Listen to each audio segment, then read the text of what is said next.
When Forrest was leaving us, I've never seen anything like it. It was what I call a living funeral. It was like a king who gathered all his knights together to say, as he put it, "My final farewell and my last regards."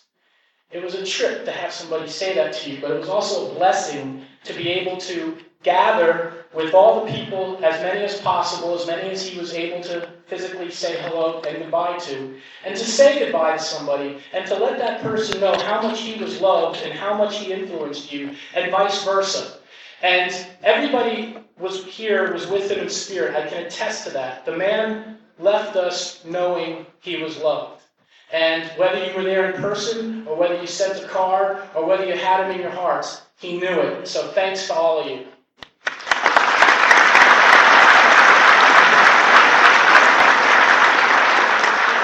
Everybody there for Forrest in this living funeral all had a variation of the same story.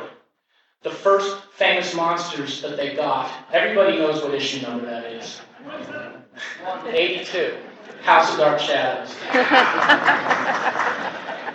Everybody has that story of wanting to go to the Ackerman, of going to the Ackerman, of meeting Forrest, of being surprised after the tour was over to be invited out to the House of Pies, to have or the Dresden.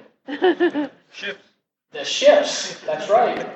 Bottom line is, as I heard everybody's story, told in a different way but with the same theme, it hit me how all of us monster kids really have a great gift in this man. So many of us, for our love of the sci-fi and horror and fantasy, were often told that that was not a good thing to be a fan of. And here was this uncle, this eccentric, crazy uncle, who said, not only is it a good thing, it makes you who you are, and be proud of who you are. And I know Forrest envisioned a utopia where everybody got together, regardless of color, creed, whatever, and bound by the love of monsters, science fiction, and fantasy, had this family. And that family is here today. We're here to honor Forrest. We're here to celebrate. We're here to laugh. We're going to have a couple of tears, and we're going to have a bunch of monster kids come up. I wish I could ask every single one of you to come up. We have a pre-planned list of monster kids who are going to come up. So I want to thank everybody for being here, and I want us all to just keep Forrest in our heart for the rest of the day and forever. Yeah.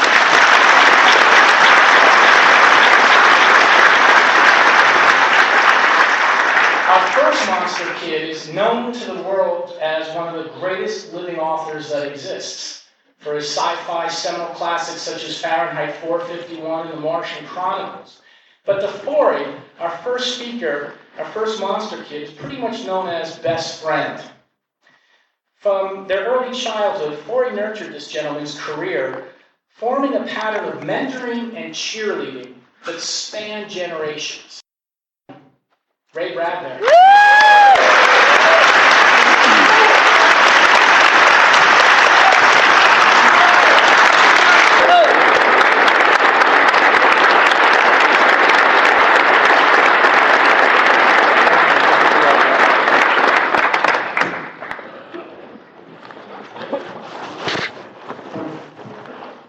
I'm so glad that I had a chance to be here. But a month ago, I was lucky enough to have the chance to visit Forrest about 2 weeks before he passed away. I was able to sit with him and hold his hand and look into his face and tell me how he changed my life. Back when I was 17 years old, he took me into his life. He introduced me to the people. He was working for the Academy of Motion Picture Arts and Sciences. And his lady, that was in war, became famous in the Academy too. And I used to go to screenings with him there. And one of the great memories I have, though, is in 1939, we went to the Regina Theater on Wilshire Boulevard near Los Angeles. At midnight, they were running Dracula and Frankenstein all night and all day for a year. Can you believe that? 365 days of Dracula and Frankenstein. And he introduced me around that same time to Ray Harryhausen. Wow. And that made my career with Ray Harryhausen possible. So you see what he did for me? And in New York, he took me to convention. I met all the editors. I couldn't stall the artwork of House Bach to anyone. And then Forrest took me to meet the editor of the American Weekly magazine, A. Merritt, who was a famous author at the time, and wrote things like Daughters in the Mirage and Burn Witch Burn.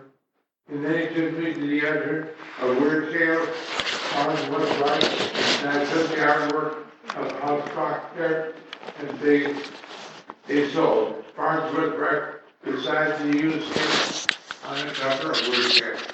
And that was because of Forrest Ackerman, you see.